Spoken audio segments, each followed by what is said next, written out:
Romanos capítulo 2, verso 1. Por lo cual, dice el apóstol inspirado, eres inexcusable, oh hombre, quien quiera que seas tú que juzgas, pues en lo que juzgas a otro, te condenas a ti mismo, porque tú que juzgas, haces lo mismo. No hay excusa que valga. Es el título para este sermón evangelístico en la tarde de hoy. No hay excusa que valga. Y las excusas son, a mi parecer, un común denominador en la mayoría de las personas hoy en día.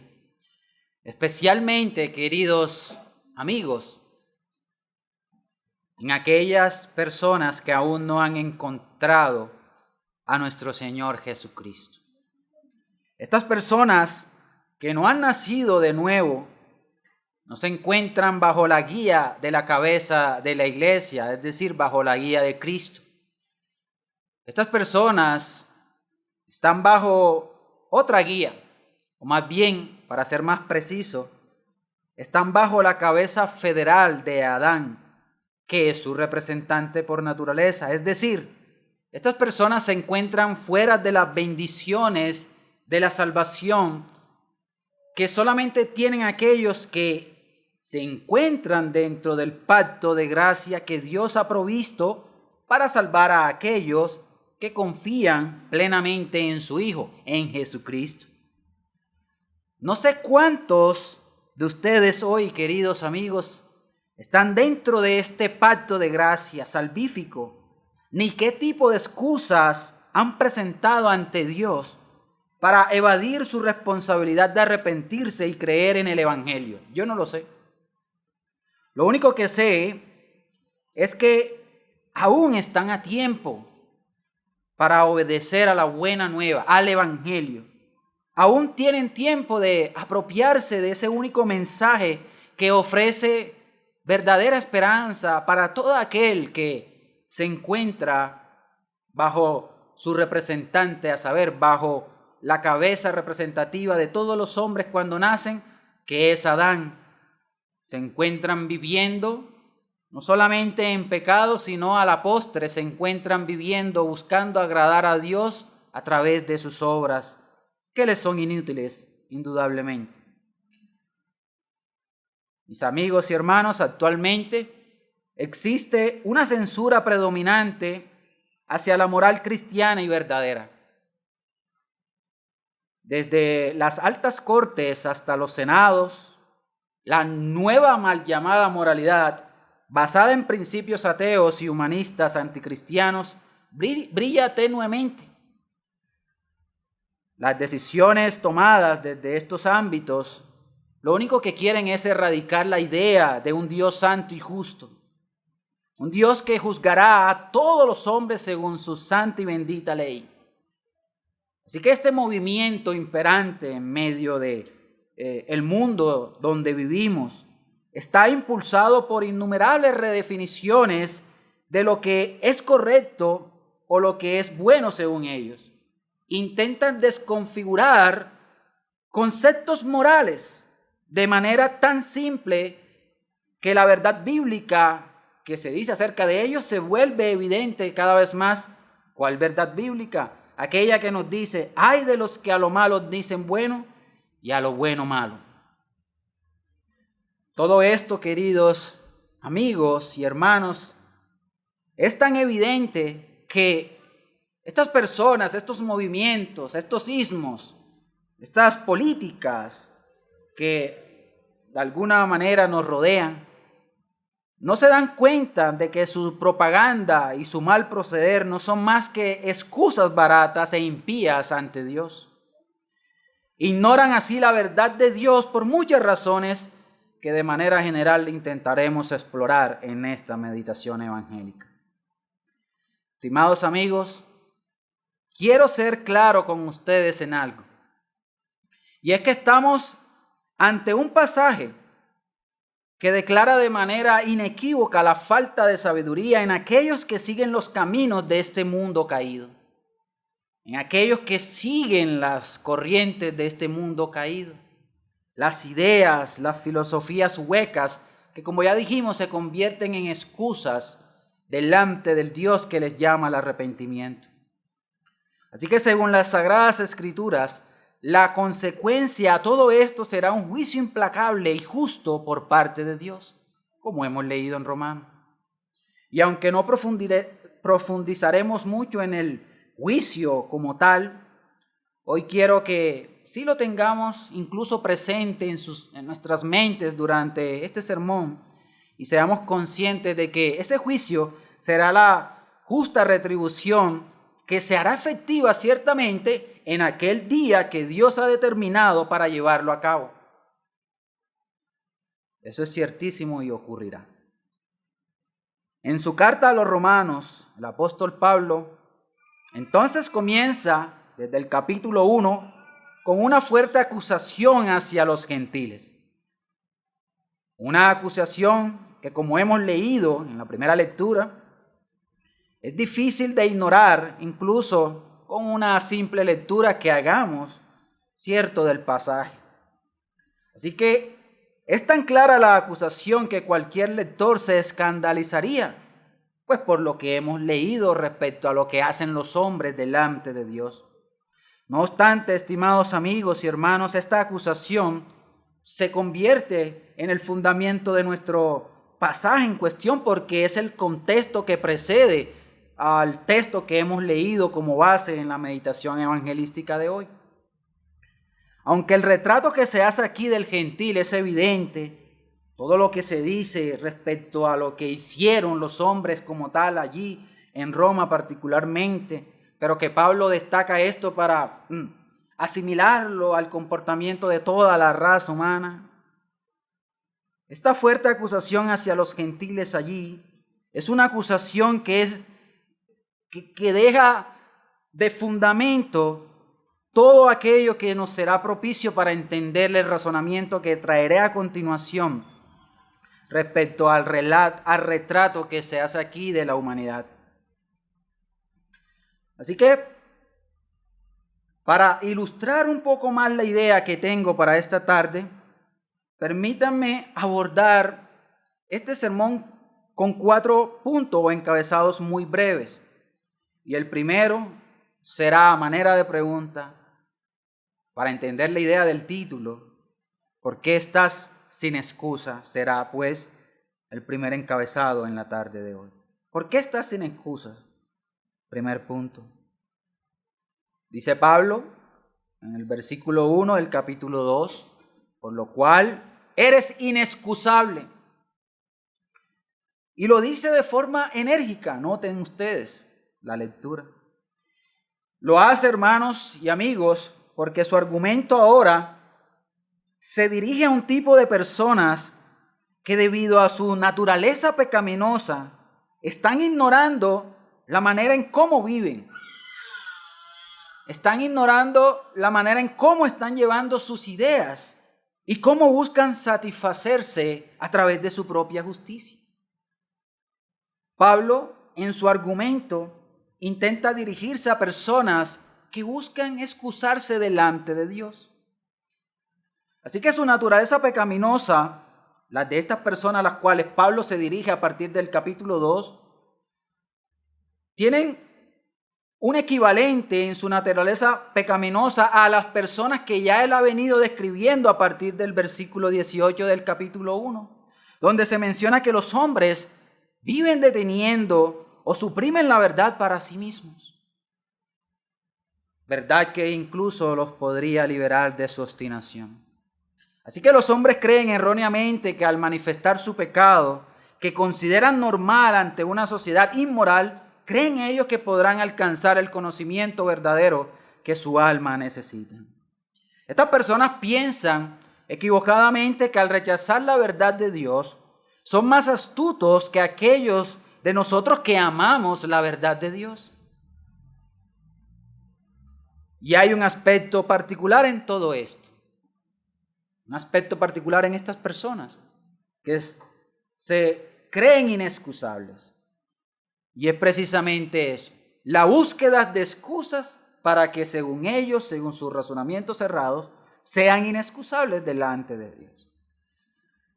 La búsqueda de estar libre de culpa ha llevado a estas personas a construir alrededor de ellos, de sus personas, fortalezas. Y aunque piensan que esa fortaleza es fuerte, debo decirles que ante la verdad del Señor son más que vasos frágiles, porque las han edificado sus fortalezas con ideas sin esperanzas, con razonamientos sin sentidos, con medias verdades acerca de lo que son delante de Dios y en última instancia con mentiras engañándose a sí mismos. A este tipo de personas se dirige Pablo a partir del capítulo 2 en su versículo 1. Y amigos, aquellos de ustedes que nos acompañen hoy podrían ser como estos hombres que se describen aquí.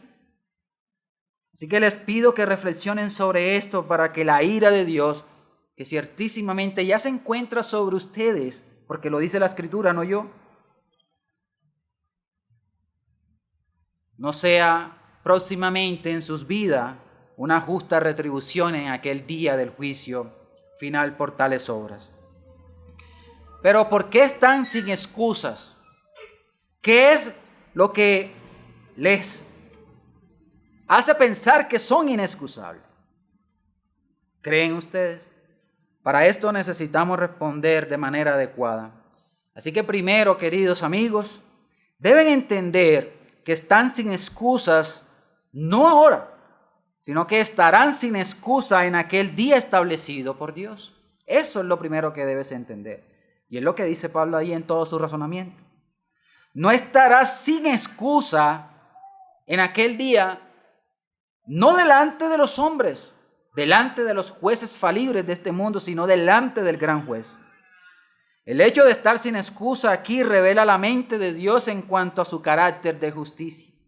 Y lo que nos transmite Dios es que Dios en primera instancia en su ser es incorruptible e intachable. Lo que te debe llevar a pensar, estimado amigo, que como te decía, en aquel día, si vas en esa condición, no te enfrentarás a los hombres falibles, jueces de este mundo, sino que te enfrentarás al gran juez intachable e incorruptible que juzgará conforme a su santa verdad, su santa ley. Y por tanto serás sin excusas. Así que amigo, debes pensar en eso desde ya. Y lo segundo para intentar responder de por qué estás sin excusa es que en este estado de inexcusabilidad en el que te encuentras desde ahora y que se volverá una realidad en aquel día del juicio, es porque has ignorado que has nacido en pecado. Tal vez sucede eso. Hasta hoy, estimado amigo, has gastado tus energías en crear dioses a tu medida. Buscas, conforme a tus ideas vagas, crear seres divinos, santos, qué sé yo, para presentarte inexcusable delante de Dios, ignorando tu realidad. Sí, estimado amigo, has creado un Dios ignorando al Dios revelado en las Escrituras.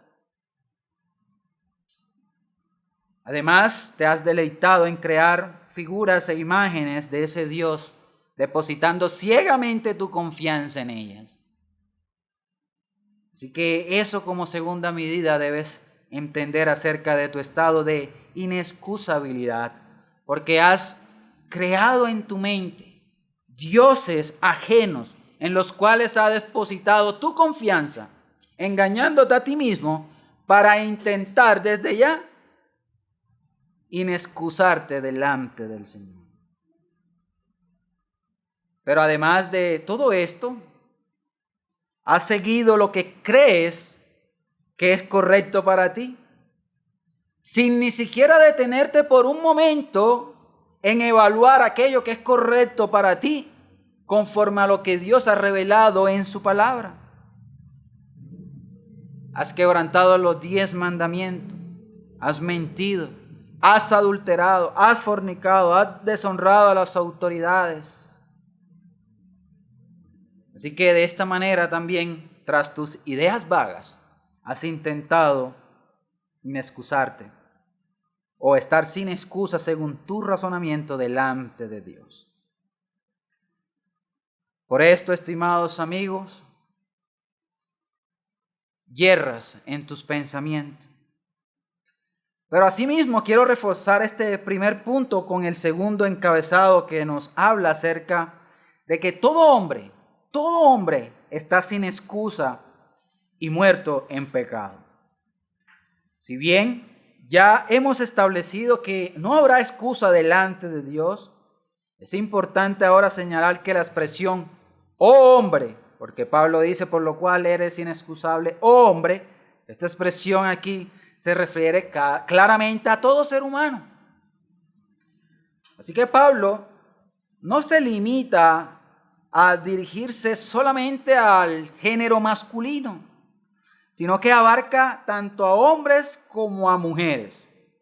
Sin embargo, lo que denota esta expresión es lo siguiente, que después de haber acusado a los gentiles en el capítulo 1, contextualizando este texto, él hace ahora una transición usando esta palabra griega para hombre para meter en una sola bolsa a toda la humanidad, acusar a toda la humanidad. Su objetivo no es solamente acusar a los gentiles que abiertamente manifestaban sus pecados, como leemos en el capítulo 1, sino también incluir en el mismo grupo a aquellos gentiles y judíos que se consideraban moralmente buenos, religiosos o sabios. Igualmente, su intención es añadir a esta amplia categoría a todos, como ya lo he dicho antes, sean religiosos o no religiosos. Así que esta es la intención del apóstol inspirado, agrupar en una sola categoría no solo a todos los habitantes de la tierra en este momento, sino también tener en cuenta que Dios preservaría su juicio hasta nuestros días. Es decir, con esto Dios está incluyendo a toda la raza humana dentro de esta categoría de personas que se creen inexcusables. Así que Pablo deja en claro la declaración de que toda la raza humana es corrupta y está bajo pecado, como dice el enunciado. Y esta es la verdad bíblica sobre el estado de corrupción y muerte espiritual que el hombre tiene a causa del pecado. Y es imperante, querido amigo, niño, joven, que me escucha, que entienda, que comprenda esta verdad bíblica. Así que aparte de estar sin excusa, al encontrarse en esta gran categoría de pecadores, ustedes, estimados amigos, aún son más que inexcusables. Es por eso por lo que más adelante Pablo dice en Romanos 3:9, ¿qué pues? ¿Somos nosotros mejores que ellos? En ninguna manera, pues ya hemos acusado tanto a judíos como a gentiles de que todos están bajo pecado.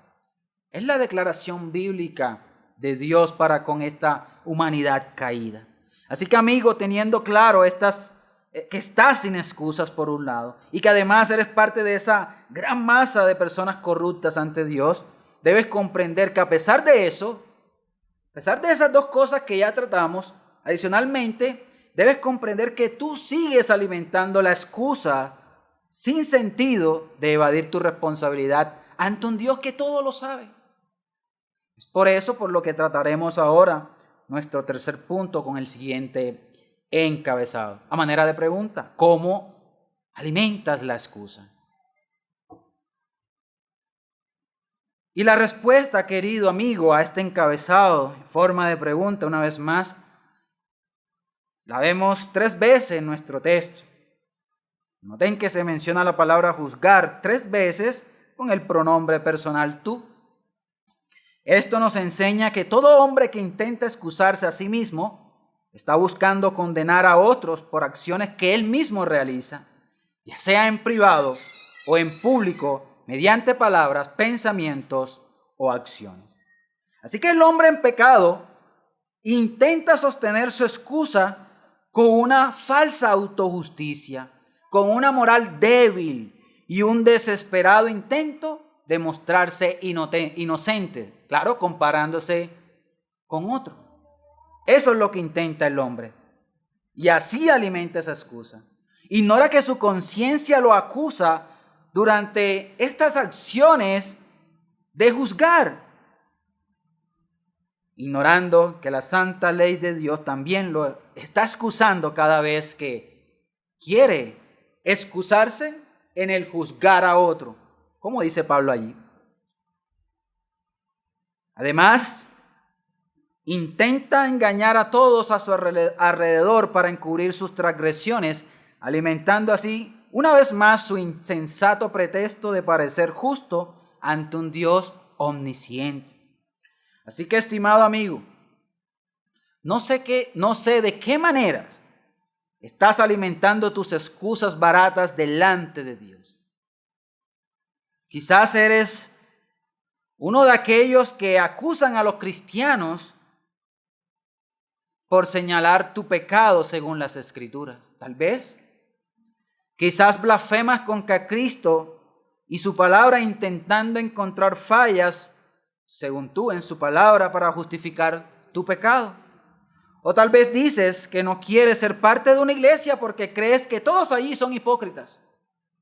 O peor que tú, intentando erradamente excusarse tras esos vanos razonamientos delante de un Dios que lo sabe todo.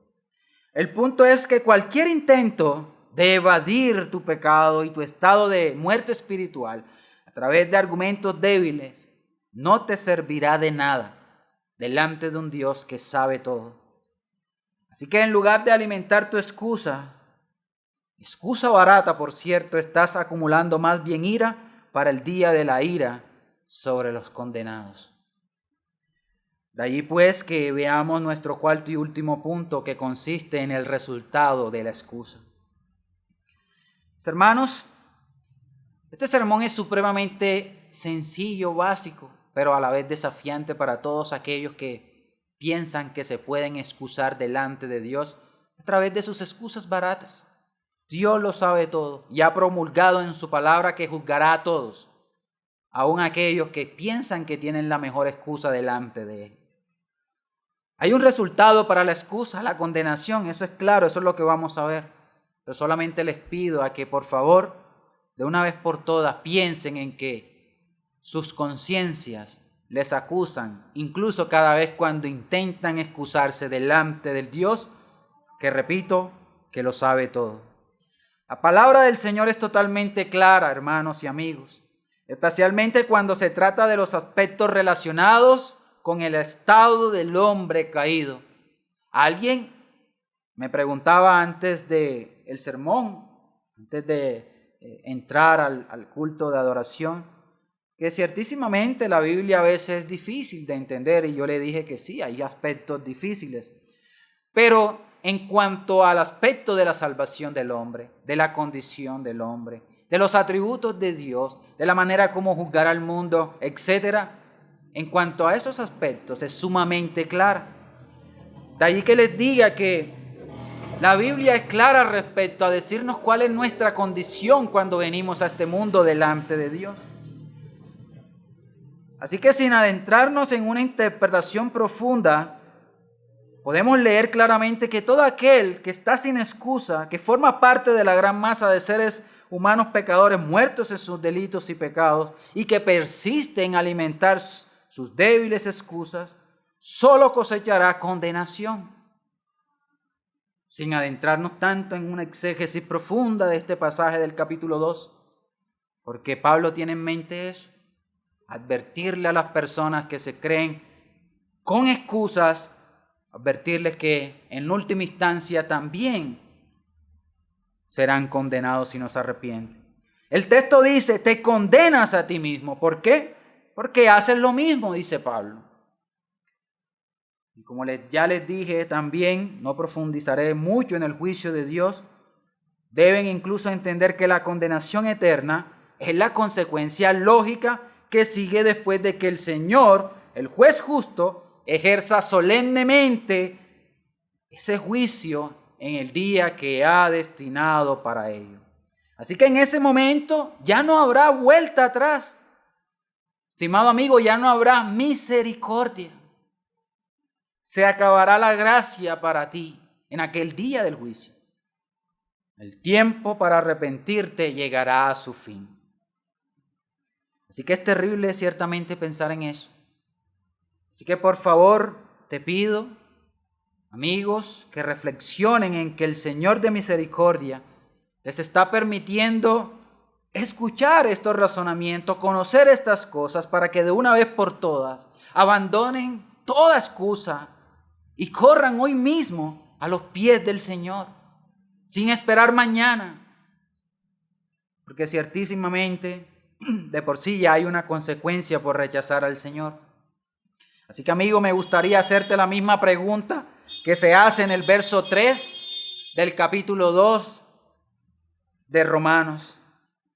Y piensas esto, hombre, tú que juzga a los que tales hacen y haces lo mismo, ¿que escaparás del juicio de Dios? Te pregunto eso, estimado amigo. Así que piensa en esta pregunta. Pero como te mencioné, el Dios de misericordia hoy en esta tarde les está diciendo que Jesucristo, el Hijo eterno, la segunda persona de la Trinidad, Él se hizo hombre. Él fue el que, siendo prometido desde tiempos antiguos por los profetas, a través de las santas escrituras, descendiente de David según la carne, verdadero hombre, verdadero Dios, vino, se encarnó a vivir la vida perfecta, sin excusas, para que todo aquel que en Él crea no se pierda. Así que, sin excusarse para cumplir su misión, vino a este mundo caído, mundo lleno de maldad y de pecado, para cumplir sus promesas de salvar a su pueblo. Vino a rescatar lo que estaba perdido, entregando así su vida por muchos.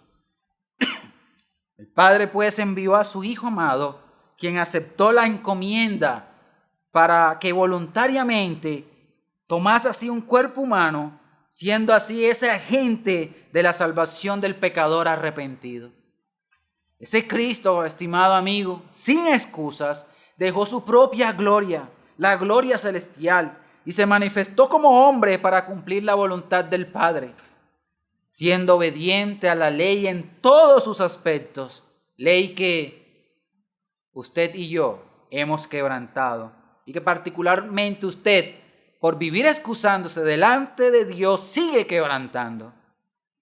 Así que Cristo en la cruz fue la perfecta ofrenda como sacrificio perfecto, y en la dolorosa cruz murió por los pecados de muchos. Allí se convirtió en nuestro perfecto sustituto, el justo por los injustos, llevando sobre su cuerpo y alma la ira que usted merece, estimado amigo.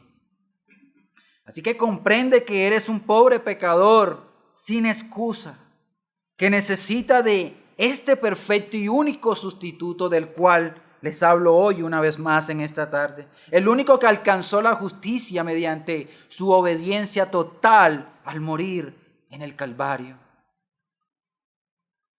El Señor, estimados amigos, pagó el precio impagable por aquellos que en verdad confíen para salvación en Él. Con su sangre preciosa pagó por los pecados nuestros en la cruz.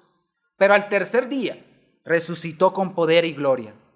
El Espíritu de la promesa lo levantó de entre los muertos y dio testimonio a todos, delante de todos aquellos que vieron su cuerpo resucitado y glorioso. Así que la resurrección de Cristo es el testimonio sin excusas de su fidelidad al cumplir su deber, estimado amigo. Hoy te digo que vuelvas a Cristo, que te vuelvas a Cristo, que es el único camino de paz. Y no necesitas excusarte una vez más para venir a Él en arrepentimiento y fe. Abandona la insensatez, tus excusas baratas, abandona tus pecados.